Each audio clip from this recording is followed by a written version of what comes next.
너희 생각에는 어떠하냐? 만일 어떤 사람이 양 100마리가 있는데 그 중에 하나가 길을 잃었으면 그 99마리를 산에 두고 가서 길 잃은 양을 찾지 않겠느냐?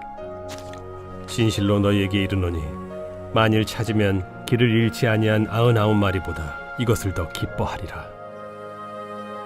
이와 같이 이 작은 자 중에 하나라도 잃는 것은 하늘에 계신 너희 아버지의 뜻이 아니니라.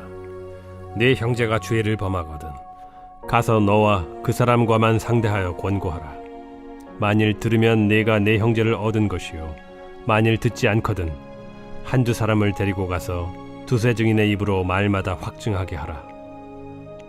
만일 그들의 말도 듣지 않거든 교회의 말하고 교회의 말도 듣지 않거든 이방인과 세리와 같이 여기라. 진실로 너희에게 이르노니 무엇이든지 너희가 땅에서 매면 하늘에서도 매일 것이요 무엇이든지 땅에서 풀면 하늘에서도 풀리리라. 진실로 다시 너희에게 이르노니 너희 중에 두 사람이 땅에서 합심하여 무엇이든지 구하면 하늘에 계신 내 아버지께서 그들을 위하여 이루게 하시리라. 두세 사람이 내 이름으로 모인 곳에는 나도 그들 중에 있느니라. 오늘 우리가 묵상한 이 마태복음 18장 이제 11절부터 이제 20절까지는 어제 우리 한 영혼을 실족하게 하는 일. 우리가 이 땅을 살다 보면 이 세상 공중권세 잡은 사단의 세력 아래 실족하게 하지 않는 일이 없을 수가 없지만, 그러니까 실족하는 일이 발생할 수밖에 없지만 가능한 이런 일이 믿음의 성도들에게는 없어야 한다고 말씀을 합니다. 우리가 믿음 생활할 때는 다 개개인의 간절한 필요, 또 간절한 믿음의 소망, 그리고 구원을 위해서 신앙생활을 시작하죠. 근데 이제 내가 이제 주님 앞에 서기 위해서는 나 한 사람이 참 중요합니다. 내가 주님 앞에 살아야 돼요. 또 내가 주님 앞에 은혜를 받아야 됩니다. 근데 이제 그건 못지않게 내 이웃도 하나님 앞에 살아야 되고 또 내 이웃도 하나님 앞에 은혜를 받아야죠. 근데 내가 하나님과 그러니까 신앙생활을 할 때 우리가 가장 초점을 두는 건 나와 하나님 사이의 관계입니다. 그래서 흔히 다른 사람이 뭐가 중요해? 나와 하나님 사이가 중요하지. 이렇게 생각을 합니다. 근데 나와 하나님 사이가 중요하다는 생각만을 갖다가는 자칫 주변 사람을 실족해 할 수 있다는 거예요. 나는 떳떳하다. 나는 괜찮다. 내 양심은 깨끗하다. 그런데 깨끗한 양심으로 주변의 많은 사람들을 다치게 할 수 있다는 거죠. 그래서 신앙생활은 나와 주님 사이에, 개인적으로는 나와 주님 사이의 관계입니다만 예수님의 몸을 이루도록 부름받은 교회에서는 내 주변 사람들의 소중함을 잘 기억해야 할 필요가 있다는 겁니다. 예수님이 11절에 이렇게 얘기하죠. 만일 어떤 사람이 양 100마리가 있는데, 이 양 100마리는 일종의 제자 공동체, 교회입니다. 그 중에 하나가 길을 잃었습니다. 100명은 괜찮아요. 99명은 괜찮아요. 근데 한 명이 길을 잃었습니다. 그러면 목자의 마음은 어떠냐? 그 길 잃은 한 양을 찾기 위해 열심을, 최선을 다해서 간다는 겁니다. 아니 저런 사람까지 신경을 써요. 그냥 내버려 두지가 아니라 한 영혼을 길 잃은 양을 찾는 것이 매우 매우 중요하다는 것이죠. 여러분 요즘에 이 가나안 교인들이 점점점 증가한다고 합니다. 한때는 100만 명이 된다. 그래서 많은 충격을 줬는데 이제는 100만 명을 넘어서 200만 명이 된다. 이렇게 얘기를 하죠. 그만큼 길 잃은 영혼들. 물론 코로나로 이제 나가 떨어진 분들도 있지만 또 동시에 뭐가 있느냐? 교회에서 이웃과의 관계에서 상처를 받고 이런 사람들이 있는 곳이면 나는 교회를 아예 안 나가겠다. 이렇게 생각하는 사람들도 우리 주변에 보면 의외로 있다는 것이죠. 그래서 이제 우리가 참 하나님과 나 사이의 관계는 잘하는데 참 미숙한 게 뭐냐? 예수의 몸을 이루는 지체들을 보고 또 귀하게 여기고 배려가 하는 것이 참 어려울 수 있다는 겁니다. 그래서 예수님은 분명히 말씀하죠. 이 작은 자 중에 하나라도 실족해 하면 차라리 연자맷돌을 목에 걸고 빠지는 것이 낫다. 너의 그 강팍한 입술, 강팍한 시선, 강팍한 손, 강팍한 발걸음, 이걸로 이웃을 실족하게 하면 차라리 잘라버리고 빼내버리고 찍어버리는 게 낫다. 그래서 제가 어제 전교인 안대 착용의 날 뭐 이런 거 하면 어떻겠냐 그랬죠. 그만큼 예수님께서는 진지하게 보시는 겁니다. 그러면서 14절에 이와 같이 이 작은 자 중 하나라도 잃는 것은 하늘에 계신 너희 아버지의 뜻이 아니니라. 형체는 놔두세요. 저런 인간 그냥 아유 어떻게 되냐 꼴 보기 싫어 죽겠네. 요러고 잃어버리는 것은 어찌됐든 간에 하나님의 뜻이 아니다. 회복하고 잘 서는 것이 아버지의 뜻이다라는 겁니다. 자, 제일 좋은 건 실족한 이들에게 가서 무릎을 꿇고 사과하고 다시 그가 회복되도록 간절히 요청하는 것일 겁니다. 근데 우리의 마음이 강팍해서 대부분은 어떻게 생각하느냐? 나는 잘못한 게 없다. 제가 괜히 지나가다가 우연히 던진 짱돌에 맞아가지고서는 아파가지고 낑낑거리는 거다. 이렇게 생각을 한다는 거죠. 그래서 우리가 예수의 몸을 이룰 때 반드시 필요한 게 있습니다. 그건 뭐냐면 신앙생활을 할 때는 신앙의 지도를 받아야 됩니다. 믿음 생활은 내 믿음, 내 확신 갖고 막 내가 하는 게 아니라 내 열심으로 하는 게 아니라 말씀의 지도를 받아야 되고 그 다음에 공동체의 관계에 있어서도 지도를 받아야 된다고 말씀을 합니다. 그게 바로 오늘 본문 15절 이하의 말씀입니다. 15절에 보면 내 형제가 죄를 범하거든. 자, 이제 죄의 문제가 공동체에 들어왔습니다. 실족하고 아파하고 신음하고 피 흘리고 자 그때 어떻게 하냐? 너는 가서 첫 번째는 뭐냐? 그 사람과만 상대해서 권고하라. 자, 이게 뭐냐? 공동체의 죄와 실족의 문제를 다룰 때 첫 번째 단계입니다. 1단계. 모두 3단계가 있는데 1단계는 뭐냐? 그 당사자와 1대1로 얘기하는 겁니다. 우리는 그냥 속 시원하게 공개 재판을 해가지고 어떻게 해라 이러기를 원하죠. 근데 공개 재판으로 나오면 그 사람은 얼굴을 들지 못합니다. 그냥 아예 내쫓겠다는 얘기예요. 배제시키겠다는 얘기예요. 그래서 어떻게 하냐? 1대1로 그 사람과 상대하는 거예요. 1대1로. 그래서 권고하는 거죠. 믿음으로 그렇게 이렇게 화해하고 회개하고 돌이켜야 된다. 자, 그런데 이 권고를 만일 들으면 잘 따라오면 그 다음에 어떻게 해요? 그 지체를 얻은 것이다. 돌이킬 수 있는 거예요. 자, 근데 문제는 그렇게 권고할 때 대부분 죄송합니다. 제가 큰 죄를 저질렀네요. 제가 많은 상처를 입혔고 제가 한 것이 얼마나 큰 잘못인지 깨닫습니다. 회개합니다. 이렇게 하면 얼마나 좋아요? 대부분은 이럴 때 잘 안 들어요. 내가 뭐가 잘못했느냐? 제가 문제지. 나는 떳떳하다. 나는 잘못한 게 없다. 나는 어떻게든 최선을 다하려고 했는데 왜 하필이면 내 마음을 몰라주냐? 대부분 이런 식이라는 거예요. 그래서 듣지 않는다는 거예요. 제일 겸손한 사람. 예수님이 뭐라 그럽니까? 첫 번째 18장 시작할 때 어린아이와 같은 심정. 그러니까 내가 뭘 이게 내세우는 게 아니라 그냥 그대로 듣고 받아들일 수 있는. 내가 잘못했군요. 이게 아니라 내가 뭐가 벌써 어린아이와 같은 심령이 아닌 거죠. 자, 듣지 않거든. 그럼 이제 2단계로 넘어가는 거예요. 공동체에서 2단계. 그건 뭐냐? 한두 사람을 더 데리고 가서 그 다음 어떻게 해요? 두세 증인의 입으로 말마다 확증케 하는 겁니다. 이거는 이런 부분에 있어서는 문제고 이런 부분에 있어서는 이런 아픔들이 있고 이런 피해들이 있으니 이것을 헤아려 빨리 회개하고 사죄하고 회복하고 화해하고 돌이켜라 이 얘기를 하는 거죠. 자, 이렇게 해서 들으면 참 감사한 일입니다. 그러니까 2단계까지 와서 들을 수 있으면 너무 좋아요. 여기까지. 물론 시간도 걸릴 겁니다. 생각할 시간도 있고 정리할 시간도 필요하고 관계를 회복할 시간도 필요하고 그런데 이것도 듣지 않는다. 이것도 듣지 않는다. 그럼 어떻게 하냐? 세 번째는 교회에 말합니다. 공동체에 알리는 거죠.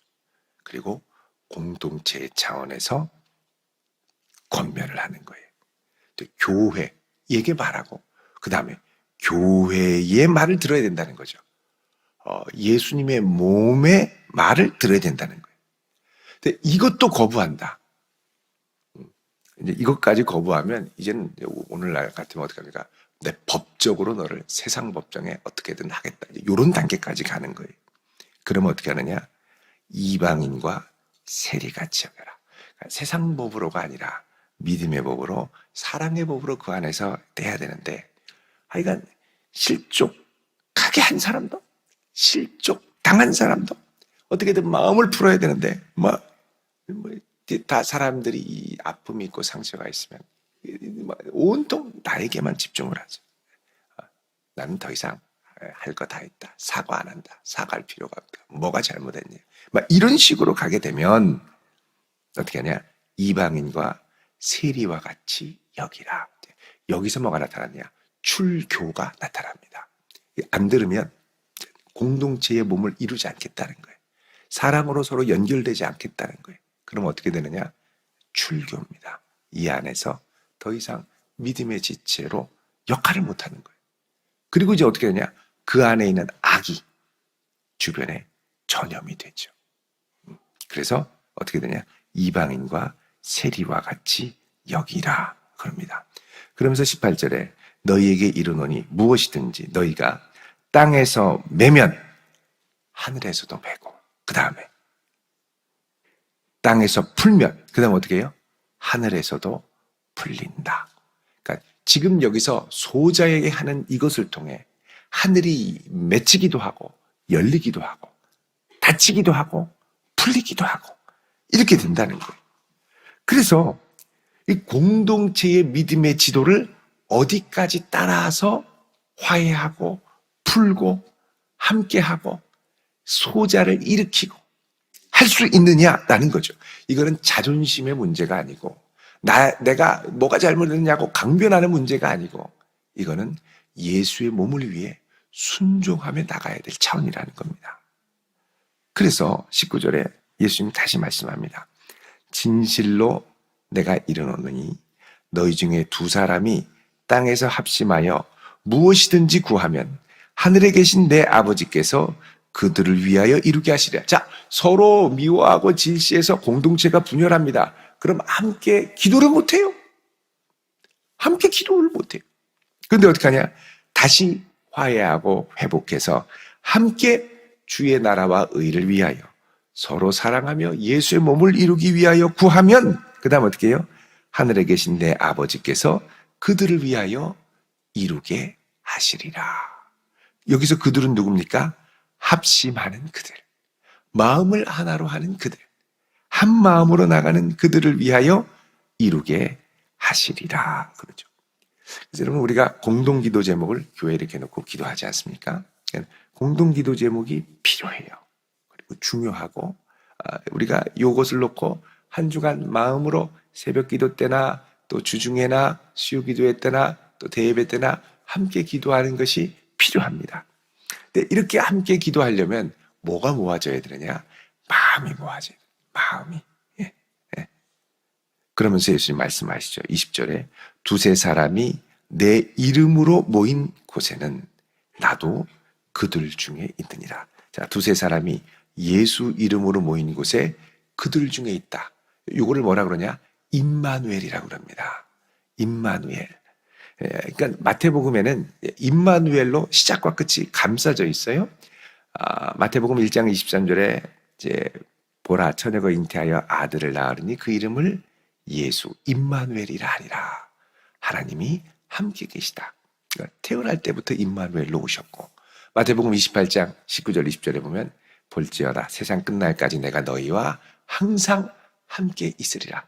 마태복음의 임마누엘이 전체를 감싸고 있어요. 그런데 그 한가운데 뭐가 있느냐? 교회 공동체에 두세 사람이 내 이름으로 모이니까 임마누엘의 역사가 제일 나타날 것 같지 않은 제일 미천한 소자들 두셋이 함께 주의 이름으로 모인 그곳에서도 어떻게 해요? 임마누엘의 역사가 일어난다는 것이죠. 그러면 어떻게 되느냐? 마음을 합하여, 뜻을 합하여 서로를 용납하고, 그 다음 서로를 불쌍히 여기고 나보다 저를 낮게 여기는 이 겸손한 마음, 어린아이와 같은 마음이 있을 때 비로소 이런 임마누엘의 역사가 일어난다고 말씀을 합니다. 여러분, 한 영혼 한 영혼이 이렇게 주님 앞에 나오고 또 대전도안교회에 나오기까지 하나님이 역사하신 수많은 손길들, 은혜의 손길들이 있습니다. 나도 그렇게 인도하셨는데 저를 향해서도 그렇게 인도하셨죠. 그것을 인정하며 겸손하게 서로를 사랑하고 용납하고 한 영혼 한 영혼을 귀하게 여기는 성도 될 수 있기를 바랍니다. 여러분, 교회 학교에도 보면 이 어린아이들 이렇게 오잖아요. 근데 우리가 볼 때는 그냥 왔나 보네. 그게 아니에요. 얼마나 하나님이 너를 사랑하셨으면 이 대전도안교회까지 인도하셨느냐. 귀하게 보는, 그러니까 여러분, 이 성도들을 바라보는 눈빛이 달라야 됩니다. 정말 주님이 귀하게 여기시는 우리 아동부, 유치부, 중고등부, 또 청년부, 이렇게 해서 사랑으로 하나 되며 예수의 몸을 이룰 때 이런 우리가 세상의 빛과 소금으로서 역할을 감당하게 될 줄로 믿습니다. 여러분, 예수님의 말씀과 같이 작은 자 하나하나를 귀하게 여기고 또 신앙의 지도를 잘 따르고 함께 하나됨을 이루기 위해 헌신하며 기쁘게 순종할 수 있는 복된 성도 되시기를 주의 이름으로 축원드립니다. 기도하겠습니다. 거룩하신 아버지 하나님, 오늘 이 한날도 하나님의 은혜와 능력의 손이 주의 백성들을 붙들어 주옵소서. 오늘은 휴일입니다. 또 원근각지에 일이 있는 성도들 안전하게 운행하게 하시고 또 쉼을 통하여 새 힘을 회복하고 또 오늘 저녁에는 마음과 또 입술을 다하여 우리 주님을 마음껏 찬양하고 기도하고 예배하는 수요 예배입니다. 하나님, 이 예배 가운데 크신 은혜와 능력을 더하여 주옵시고 예배를 사모하는 성도, 또 하나님을 찬양하는 기쁨을 나는 우리 믿음의 다음 세대들이 되게 하옵소서.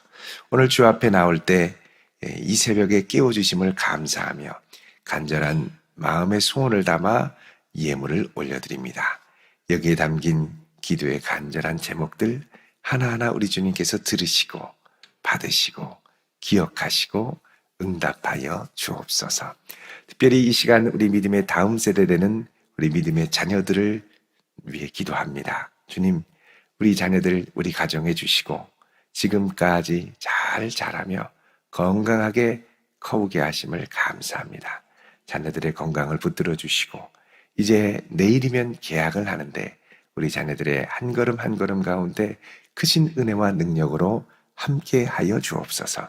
하나님을 경외하는 믿음으로 학교에 가서 주님 동행하는 기쁨과 역사하시는 손길을 맛보며 응답을 맛보는 믿음의 자녀, 다윗 같은 자녀, 또 다니엘과 같은 자녀, 에스더와 같은 믿음의 자녀로 우뚝 설 수 있는 은총을 더하여 주옵소서.